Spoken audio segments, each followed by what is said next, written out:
સૃષ્ટિ પર પ્રકૃતિની અનમોલ ભેટ સોગાદનો અવિરત પ્રવાહ, જીવન સંજીવની જડીબુટ્ટીઓની ભરમાર, આયુર્વેદની સદીઓથી દેણ. આયુર્વેદમ. નમસ્કાર દર્શક મિત્રો, આયુર્વેદમ કાર્યક્રમમાં હું અશોક મોદી અને મારી સાથે એમડી ડૉક્ટર પ્રાર્થનાબેન મહેતા આપનું સ્વાગત કરીએ છીએ અને આપ નિહાળી રહ્યા છો અમારા GTPL ગુજરાતીની વિશેષ રજૂઆત કાર્યક્રમ આયુર્વેદમમાં. પ્રાર્થનાબેન, આપનું સ્વાગત છે. Thank you so much. પ્રાર્થનાબેન, 3-4 એપિસોડથી આપણે સવાલ જવાબ લીધા હતા, દર્શક મિત્રોના ઘણા બધા સવાલ હતા, પરંતુ આજે એક ટોપિકની ચર્ચા કરીએ અને એવા ટોપિકની કે જે દર્શક મિત્રોને કદાચ વધારે મજા આવશે, કારણ કે આ ટોપિકની એટલા માટે ચર્ચા કરીએ છીએ કે કદાચ કોઈએ આ વનસ્પતિ જે છે એની વિશે જાણ્યું ના હોય અને ખૂબ જ અગત્યની છે અને ખૂબ જ પુરુષોના માટે તો શુભ, એ બહુ જ જબરદસ્ત એની અસર છે. એની વાત કરીએ તો પ્રથમ એને કૂચલા કહે છે. કદાચ કૂચલા જે છે એ શેને કહે છે એક્ઝેક્ટલી, એ તો આપણે ચર્ચા કરીશું, પણ આ કૂચલા જે વનસ્પતિ જડીબુટ્ટી છે એ જંગલની સૌથી ઝેરીલી અને અમૃત પણ છે એવું બંને કહી શકાય એ ટાઈપની છે. અને 16મી સદીમાં છે ને પ્રાર્થનાબેન, મેં એનું જ્યારે એનું રિસર્ચ કરતો ત્યારે વાંચ્યું હતું મેં કે 16મી સદીમાં લોકો એને ઉંદર, બિલ્લી, કૂતાને આ બધાને મારવા માટે એનું એ ઝેર માટે ઝેરનો ઉપયોગ કરાતો હતો. એટલું બધું ઝેરીલું છે કહેવાનો મતલબ. તો પ્રાર્થનાબેન, આનો કદાચ આપણા હિન્દુ ગ્રંથોમાં એટલે આપણા ઋષિમુનિએ ઉલ્લેખ નથી કર્યો, કારણ કે મને એવું પણ જાણવા મળ્યું કે આની જે ઝેરની માત્રા એટલી જબરદસ્ત છે કે વ્યક્તિ મૃત્યુ સુધી પહોંચી શકે જો એની માત્રામાં લઈ લેવામાં આવે, અજાણતા એનો ઉપયોગ કરી લે, અને એના કારણે જ કદાચ આપણા હિન્દુ ગ્રંથોમાં ઉપયોગ નથી. પણ જે યુનાની એટલે કે મુસ્લિમ જે ગ્રંથો છે અથવા જે કિતાબોમાં છે એનો ઉલ્લેખ છે અને એનો ઉપયોગ જે વધારે આ લોકો કરતા હોય છે કે જે પુરુષોમાં સ્પર્મ દોષ, જે વીર્યદોષમાં એક જબરદસ્ત એક રામબાણ ઇલાજ છે અને એનો ઉપયોગ છે, અને એની આજે આપણે દર્શક મિત્રોને માહિતગાર કરીશું કે આ કેટલું બધું ઉપયોગી છે ઘણા બધા શારીરિક સમસ્યાઓમાં પણ, તો એની વાત કરીશું.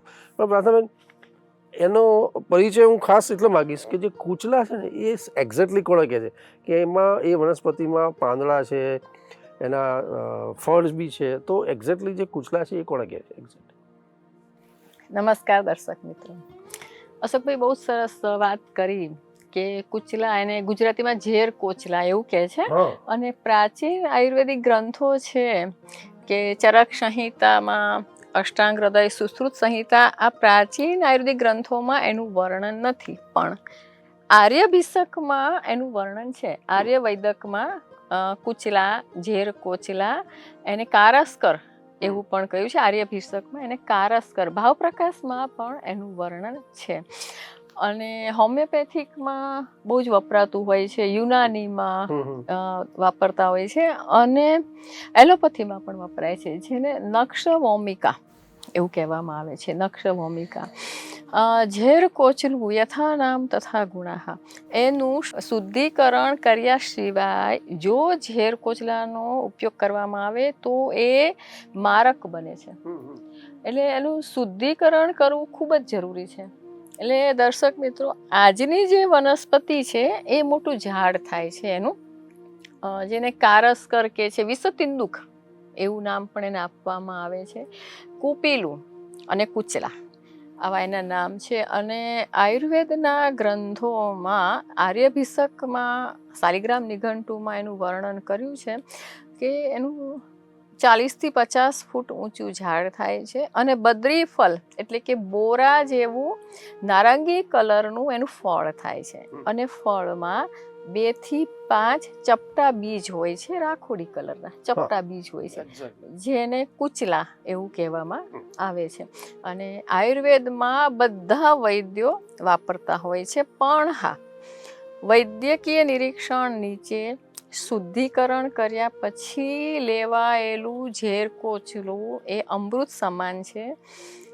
શુદ્ધિકરણ કર્યા સિવાય જો વાપરવામાં આવે ને તો એ મારક, દાહક અને આક્ષેપજનક ધનુર્વાત ઉત્પન્ન કરે છે અને શ્વાસ રૂંધાવી દે છે. એમાં આલ્કોલાઇડ છે, સ્ટ્રિક્નિન નામના તત્વ હોય છે ઝેર કોચલામાં. તો એ બીજ ઉપયોગમાં આવે છે, ઝાડના પાંદડા પણ ઉપયોગમાં આવે છે. પણ વૈદ્યો આયુર્વેદિક ડૉક્ટરો છે, હોમિયોપેથિક ડૉક્ટરો, મોડર્ન સાયન્સમાં બધા બીજનો ઉપયોગ કરે છે. મને યાદ છે મારા પરમ પૂજ્ય પિતાજી વૈદ્યરાજ શ્રી રમેશભાઈ ભટ્ટ એક મહાન વિદ્વાન વૈદ્યરાજ અને પરમ સંશોધક હતા અને સેક્સોલોજિસ્ટ હતા. મોટાભાગે પુરુષોના રોગોની ટ્રીટમેન્ટ કરતા હતા, કે જે લોકોને બાળકો ના થતા હોય અથવા કમજોરી હોય, ડાયાબિટીસ પછી જે પુરુષોમાં કમજોરી આવે, તો આવા બધા રોગોની સારવાર પિતાજી કરતા હતા. અને પિતાજીની બહુ મોટી ફાર્મસી હતી, ગુરુસન્સ ફાર્મસી. તો એ ફાર્મસીમાં પિતાજી જાતે કૂચલાનું શુદ્ધિકરણ કરતા હતા. મેં પણ ઘણી વખત પિતાજીને મદદ કરી છે, કેમ કે આયુર્વેદના ગ્રંથોમાં એનું શુદ્ધિકરણ માટે કહ્યું છે કે તમે ઝેર કૂચલાના બીજ ઉપયોગમાં લેવાના હોય છે. તો એના બીજને 7 દિવસ સુધી ગૌમૂત્રમાં પલાળી રાખવાના. પાછું એને રોજે રોજ ગૌમૂત્ર બદલવાનું 7 દિવસ. અમારા પિતાજી તો સવારે પણ બદલાતા અને સાંજે પણ બદલાવતા. ગૌમૂત્રમાં જે પલાળી રાખ્યા હોય કૂચલા, તો એ સવારેનું પલાળેલા ગૌમૂત્રમાં કૂચલા હોય, સાંજે પાછું તાજું ગૌમૂત્રમાં પલાળતા. એમ 7 દિવસ પિતાજી પલાળી રાખતા હતા. ત્યાર પછી 16 ગણા દૂધમાં એને ઉકાળવાના. અને બહુ અઘરું છે શુદ્ધિકરણ પણ, કેમ કે 16 ગણું દૂધ જોઈએ. 1 કિલો કૂચલા હોય તો 16 લીટર દૂધ જોઈએ એને ઉકાળવા માટે. અને એ દૂધમાં ઉકળી જાય પછી એ કૂચલા નરમ થઈ જાય. મેં પણ જોયેલા છે ને, મેં તો એના નરમ થઈ જાય પછી એના બીજ આવરણ એટલે છિલકા કાઢવાના હોય. મેં તો છિલકા કાઢેલા છે, કેમ કે હું પિતાજી સાથે સાથે હંમેશા ફાર્મસીમાં રહેતી, એમના હેલ્પર તરીકે. નાની હતી ત્યારથી જ, 10મા ધોરણથી જ મેં પિતાજીની ફાર્મસીમાં કામ કરેલું છે. તો પિતાજી કૂચલાને 7 દિવસ ગૌમૂત્રમાં રાખતા, ત્યાર પછી ગાયના દૂધમાં ઉકાળતા, અને ત્યાર પછી નરમ થાય પછી એના છિલકા કાઢી નાખવાના. છિલકા કાઢવાના પછી અંદર જીભી નીકળે સફેદ કલરની, એ સફેદ જીભી કાઢવાની. અને ત્યાર પછી પાછું એને ગાયના ઘીમાં શેકી નાખવાનું. અને ગાયના ઘીમાં શેક્યા પછી એનું શુદ્ધિકરણ થાય અને પછી વાપરવામાં પિતાજી લેતા. બિલકુલ. પિતાજીની પ્રાયોસિસ સ્પટ ગોલ્ડ અત્યારે પણ સ્પમ વધારવા માટે કે ઇન્ફર્ટિલિટી વાળા પેશન્ટ માટે પ્રાર્થના ક્લિનિકમાં સારામાં સારું પ્રાયોસિસ સ્પટ ગોલ્ડ, જે પિતાજીનું રિસર્ચ કરેલું છે. અને પિતાજીના કયા પ્રમાણે જે દવાઓ બનાવવામાં આવે છે, સાથે સાથે એનું શુદ્ધિકરણ કરીને, કેમ કે આમાં આપણે જાતે ધ્યાન રાખવું પડે. ઘણી બાબતો એવી હોય છે અશોકભાઈ કે કર્મચારી કે સ્ટાફ પર નથી છોડાતી, કેમ કે ઝેર કોચલા જેવી મેડિસિનમાં પિતાજી રહેતા હતા. જોડે જ માણસો ઘણા બધા હોય, પણ એમાં 16 ગણું દૂધ નાખ્યું કે નહીં ચેકિંગ કરવું પડે. ત્યાર પછી છિલકા કાઢીને જીભી ખાસ કાઢવાની હોય છે. જેમ ચીકુના બીજમાં કેવી સફેદ જીભી હોય છે, એ બધી મેં કાઢેલી છે. એટલે મને તો બધું અત્યારે આમ તાદરસ રૂબરૂ થાય છે કે હા મેં આ કરેલું છે પિતાજી સાથે. બિલકુલ બિલકુલ. કાઢીને પછી ઘીમાં શેકવાનું, ને પછી પિતાજી એનો માવો કરીને પછી દવા બનાવતા હતા. અને માપ ખૂબ જ ઓછું હોય છે, 1 રતી, બહુ જ ઓછું માત્રામાં લેવાનું હોય છે. એ વધારે માત્રામાં લેવામાં આવે ને તોય નુકસાનકારક છે, પણ માપ પ્રમાણે લેવામાં આવે તો ભયંકરમાં ભયંકર દર્દો મટી જાય છે. બિલકુલ. પ્રાર્થનાબેન, તમે ખૂબ સુંદર વાત કરી અને એના પરિચયની વાત કરી. દર્શક મિત્રોને ફરીથી કહી દઉં કે આજે જે ટોપિક કર્યો છે, એક વનસ્પતિ જે કૂચલા, કે જેને ઝેર બી કહે છે, અમૃત પણ કહે છે. અને આ કદાચ પ્રાર્થનાબેન એટલા માટે મેં વચ્ચે સવાલ કર્યો કે કદાચ ગુજરાતમાં આના કદાચ એના વૃક્ષો કદાચ ઓછા હશે અથવા નહીવત છે કદાચ, પણ યુપી અને ચેન્નઈમાં વધારે છે. એટલે એ કદાચ કોઈએ જોયા હોય ને તો એના જેમ વાત કરી કે જે એના જે ફળ હોય છે નારંગી કલરના, એમાંથી જે બીજરૂપી નીકળતા કૂચલા, એને એક પરિચયની તમે વાત કરી, તો એના શુદ્ધિકરણની તમે વાત કરી. મોર એવર કે પુરુષોના જે એક સ્પર્મ કાઉન્ટની વાત છે, વીર્યદોષમાં છે અથવા નપુંસકતા જે ભયંકર છે પુરુષોમાં, એમાં રામબાણ છે. એના સિવાય પ્રાર્થના ક્લિનિકમાં તમે કોઈ ઔષધોની પણ વાત કરી, તો એને લઈને બીજા કયા કયા આપણે શારીરિક સમસ્યામાં આપણે પ્રાર્થના ક્લિનિકમાં એના ઉપચાર કરીએ છીએ? શારીરિક સમસ્યા અને માનસિક રોગોમાં પણ ખૂબ જ ઉપયોગી છે. આયુર્વેદમાં એવું કહ્યું છે કે કારસ્કર કુચલા, ઝેર કોચલાનું સંસ્કૃતમાં કારસ્કર એવું કહ્યું છે. તો કારસ્કર કટુષ્ણમ ચ તિક્તમ કુષ્ઠ વિનાશિની. કારસ્કર એટલે કે ઝેર કોચલું, કટુ છે, ઉષ્ણ છે, તિક્ત છે એટલે કડવું છે, કુષ્ઠ વિનાશિની. કુષ્ઠ એટલે કે ચામડીના ભયંકર રોગો હોય ને એને મટાડે છે.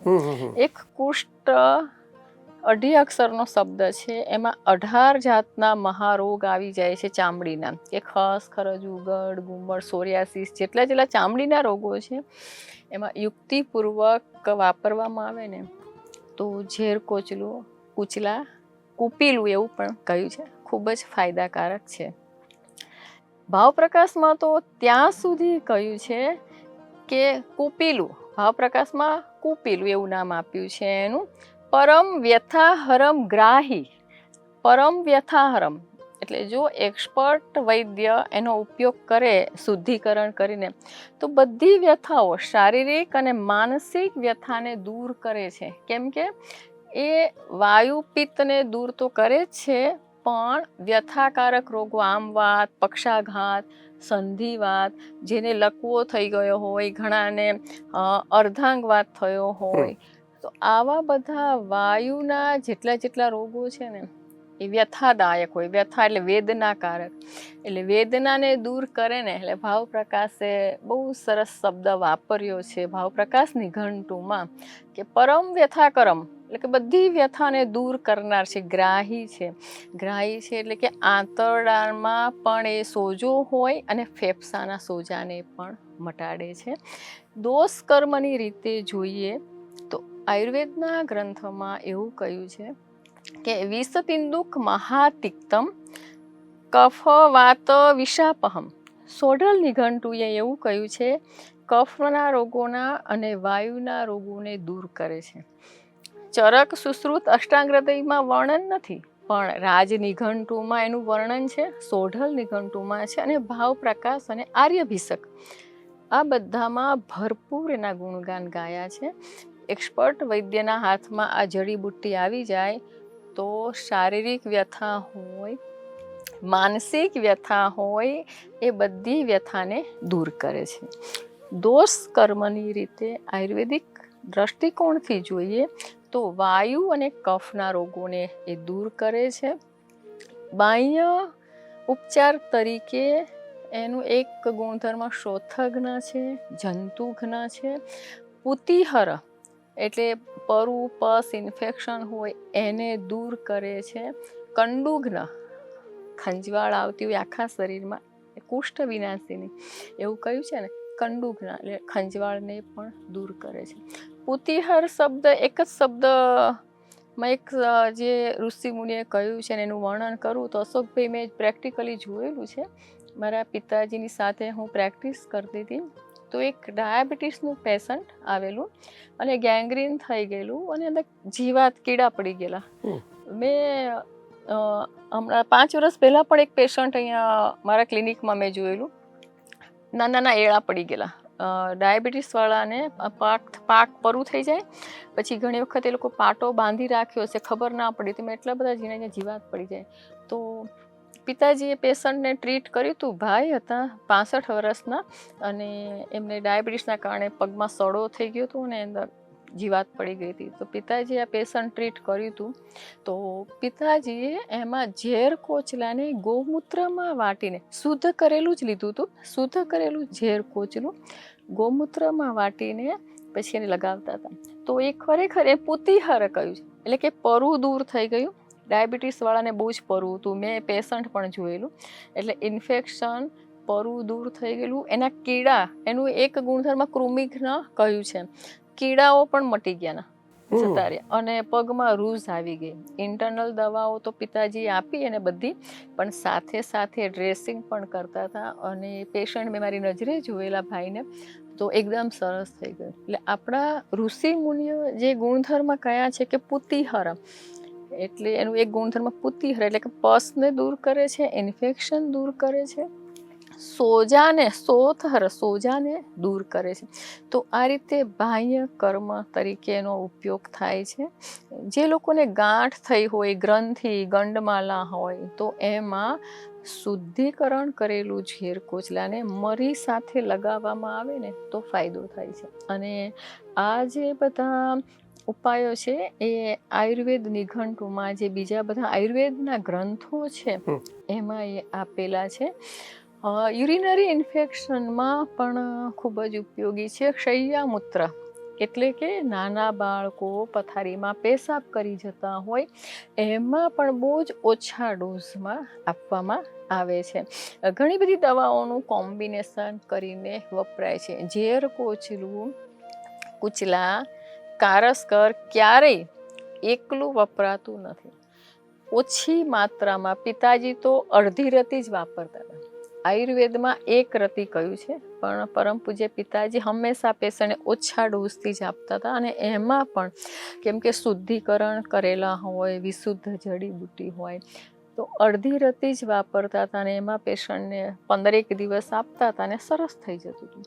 અને પિતાજી બધી કોમ્બિનેશન કરીને દવાઓ બનાવતા હતા. જેમ કે પ્રજનન સંસ્થાન માટે વાત કરીએ કે જ્યારે પુરુષોનું કમજોરી હોય અથવા તો ઓવ્યુલેશન ના થતું હોય, બહેનોમાં કમજોરી હોય, યુરિનરી ટ્રેક ઇન્ફેક્શન હોય, ગાયનેકોલોજીકલ પ્રોબ્લેમ હોય, તો એમાં જે પિતાજી દવાઓમાં ગોખરું છે, અશ્વગંધા છે, કૌચા બીજ સાથે ઝેર કોચલાનો પાવડર મિશ્રણ કરીને પછી બનાવતા હતા. તો રિઝલ્ટ એનું સારું મળે. એકલું ઝેર કોચલું એટલું ફાયદાકારક નથી હોતું. યુરિનરી ઇન્ફેક્શનમાં ગોખરું સાથે આપતા હતા. ગોખરું સાથે આપી શકાય. ને આયુર્વેદના ગ્રંથોમાં પણ લખ્યું છે કે જ્યારે યુરિનરી ટ્રેક્ટ ઇન્ફેક્શનમાં ઝેર કોચલું છે ગોખરું સાથે આપવામાં આવે ને તો ઇન્ફેક્શન દૂર થાય છે. કેમ કે એનો એક ગુણધર્મ છે શ્રોથહર અને પુતિહર. યુરિનમાં જે પસ સેલ્સ આવતા હોય એને દૂર કરે છે અને સોજાને દૂર કરે છે. ખાસ કરીને પ્રેક્ટિકલી મેં પણ પ્રાર્થના ક્લિનિકમાં ઝેર કોચલામાંથી ઘણી બધી દવાઓ બને છે. જેમ કે પ્રાયોસી અગ્નિવર્ધક ટેબ્લેટ છે. ઝેર કોચલાનો પાચન તંત્રજન્ય બીમારી પર ખૂબ જ સારો રોલ છે. એનો સૌથી મહત્વનો રોલ દીપન, પાચન, ગ્રાહી અને શૂલ પ્રશમન એવું કહ્યું છે. તો દીપન છે અગ્નિ પ્રદીપ્ત કરે છે, ખાધેલાનું પાચન કરે છે. જે લોકોને ગ્રાહી ગુણધર્મ વારંવાર સંડાસ જવું પડતું હોય, મરડો હોય, ડાયરિયા હોય, તો એમાં ગ્રાહી ગુણધર્મના કારણે એ મળ વિસર્જન ક્રિયા નોર્મલ કરે છે. શૂલ પ્રશમનમ પેટના દુખાવાને મટાડે છે. મારી પાસે એટલા બધા પેશન્ટ આવે છે, એપેન્ડિસાઇટિસના પેશન્ટ હોય કે પેટના દુખાવાના અને ભૂખ ના લાગતી હોય. અગ્નિ માંદ્યને ઝેર કોચલું દૂર કરે છે. પણ એકલું ઝેર કોચલું નહીં, એની સાથે ઘણી બધી દવાઓ પડે છે. પ્રાયોસી અગ્નિવર્ધક ટેબ્લેટ છે. જમ્યા પહેલા 2 ગોળી આપવાની હોય છે. 3 મહિના કોર્સ કરાવડાવું છું અને આંતરડાના સોજાને મટાડે છે. આપણે કોમ્પ્લિકેટેડ પેશન્ટના રિવ્યૂમાં એક કિંજલ ઠક્કર દિશાની દીકરી એનો આપણે રિવ્યૂ લીધો હતો. એને આંતરડામાં સોજો હતો. પ્રાર્થના ક્લિનિકમાંથી પ્રાયોસી અગ્નિવર્ધક એટલે કે જઠરાગ્નિને પ્રદીપ્ત થાય એ ટેબ્લેટ આપે. એમાં 25 જડીબુટ્ટી પડે છે. એમાં પણ ઝેર કોચલું પડે છે. શુદ્ધિકરણ કરેલું ઝેર કોચલું છે એ પાચન તંત્રજન્ય બીમારીને દૂર કરે છે. શ્વસન સંસ્થાનજન્ય બીમારી હોય, ફેફસાના કઈ બીમારી હોય કે શરદી, ઉધરસ, શ્વાસના રોગ હોય તો એમાં પણ એ ફાયદાકારક છે. સોઢલ નિઘંટુએ પણ કહ્યું છે કે કફ પિત્ત અસ્ત્રનાશનમ કફના રોગો, પિત્તના રોગો અને રક્તના રોગોને દૂર કરે છે. તો કફના રોગોમાં શ્વસન સંસ્થાનજન્ય કોઈ પણ રોગ હોય, દમ, અસ્થમા, શરદી, ઉધરસ, સળેખમ, સસણી, આ બધા રોગોમાં એ ખૂબ જ ફાયદાકારક છે અને ખાસ કરીને ફેફસાના સોજાને મટાડે છે. આપણે વાત કરી હતી પુનર્નવાના એપિસોડમાં કે શરીરના કોઈ પણ સોજાને પુનર્નવા સાટોડી મટાડે છે, પણ જ્યારે આંતરડાનો સોજો હોય, ફેફસામાં સોજો હોય, ત્યારે ઝેર કોચલું વાપરવામાં આવે તો ભયંકરમાં ભયંકર આંતરડાનો સોજો હોય તો એ મટાડે છે. અને ફેફસામાં સોજા આવવાના કારણે જે લોકોને વારંવાર પંપ લેવો પડે છે, કે વારંવાર શ્વાસ લેવામાં તકલીફ પડે, કે વારંવાર એડમિટ થવું પડે, તો આવા બધામાં જો યુક્તિપૂર્વક ઝેર કોચલું આપવામાં આવે તો પેશન્ટનો પંપ ધીમે ધીમે ધીમે છૂટી જાય છે. પંપ તો છૂટી જાય છે, પણ સાથે સાથે દમ અસ્થમાના જે વેગ વારંવાર આવતા હોય ને એ પણ નથી આવતા. આપણે કલ્પનાબેન શાહમાં એક રિવ્યૂ આપ્યો હતો કે પંપ લેતા હતા અને પંપ ધીમે ધીમે એમનો છૂટી ગયો. વાસંતીબેન રાંદરિયા, એમને રોજ જ પંપ લેવાની આદત હતી પણ એમનો પંપ છૂટી ગયો. મારે એટલા બધા પેશન્ટ છે, તો આપણે ઘણા બધા રિવ્યૂ આપ્યા છે કે જે લોકોને રોજ પંપ લેવો જ પડે, નહીં તો ગભરામણ થાય. એક જશોદાબેન સોલંકી કરીને પેશન્ટ આવે છે, તો એમને ડેઈલી પંપ લેવો જ પડે, ફેફસા નબળા થઈ ગયા. અને આમે અશોકભાઈ, કોરોના એ તો દાટ વાળ્યો છે, એના પછી તો મોટા ભાગના લોકોના ફેફસા બહુ વીક થઈ ગયા છે. મેં પ્રેક્ટિકલી જોયું છે કે યંગ જનરેશનમાં હાલતા શરદી ઉધરસ થઈ જાય છે, શ્વાસ લેવામાં તકલીફ પડે છે, અને સિઝન બદલાઈને એટલે એલર્જીક શરદી ઉધરસ થઈ જાય છે. એટલે શ્વસન સંસ્થાન જ્યારે વીક થઈ જતું હોય ત્યારે ઝેર કોચલાનો ઉપયોગ ખૂબ જ ફાયદાકારક છે. બલ્ય કયું છે? જ્ઞાનતંતુનું ટોનિક પણ છે, એ નાડી બલ્ય છે, એટલે મગજના રોગોમાં પણ ખૂબ જ ફાયદાકારક છે. ઊંઘ ના આવતી હોય એ લોકોને અશ્વગંધા સાથે અને લીંડી પીપર સાથે આપવામાં આવે ને તો ઊંઘમાં ખૂબ જ ફાયદાકારક છે.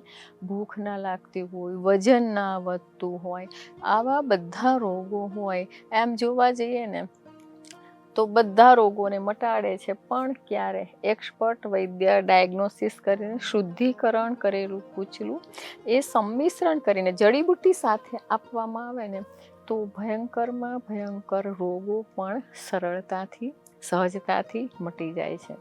તો દર્શક મિત્રો, આ જે કૂચલા છે એનો ઉપયોગ તમારે એક્સપર્ટ વૈદ્યને પૂછીને જ કરી શકાય. ખુશ રહો, મસ્ત રહો, સ્વસ્થ રહો. પ્રાર્થનાબેન, આપનો ખૂબ ખૂબ આભાર, ધન્યવાદ કે આજના એપિસોડમાં જે ટોપિક કર્યો આપણે ઝેરી કૂચલાની, કે ખાસ એ એવી વનસ્પતિ જડીબુટ્ટી કે એના એક શુદ્ધિકરણની પ્રક્રિયાની જરૂર હોય છે, અને એક જબરદસ્ત બધા જ રોગોમાં એ એટલું બધું અક્ષીર છે જે પ્રમાણે પ્રાર્થનાબેને કીધું. પણ પ્રાર્થનાબેન, વચ્ચે સવાલ બી હતા કે દેશી દવા તરીકે પણ આની કંઈક ઓળખ છે. તો દર્શક મિત્રો, એ પહેલાં પણ કહ્યું છે કે જે આની જે ઉપયોગ છે એ એક્સપર્ટની એડવાઇસના અંડરમાં જ કરવો જોઈએ, કારણ કે એની શુદ્ધિકરણની એક ખાસ પ્રક્રિયા છે. અન્યથા એનું જે ઝેર છે એ ક્યાંક આપણને ગંભીર નુકસાન પણ કરી શકે.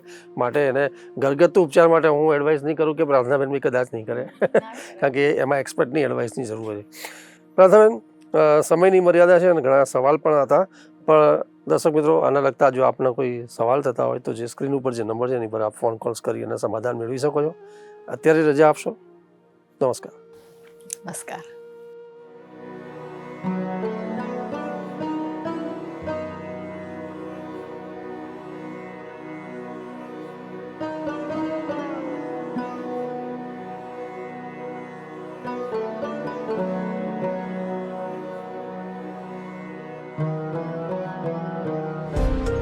સૃષ્ટિ પર પ્રકૃતિની અનમોલ ભેટ સોગાદનો અવિરત પ્રવાહ, જીવન સંજીવની જડીબુટ્ટીઓની ભરમાર, આયુર્વેદની સદીઓથી દેણ. આયુર્વેદમ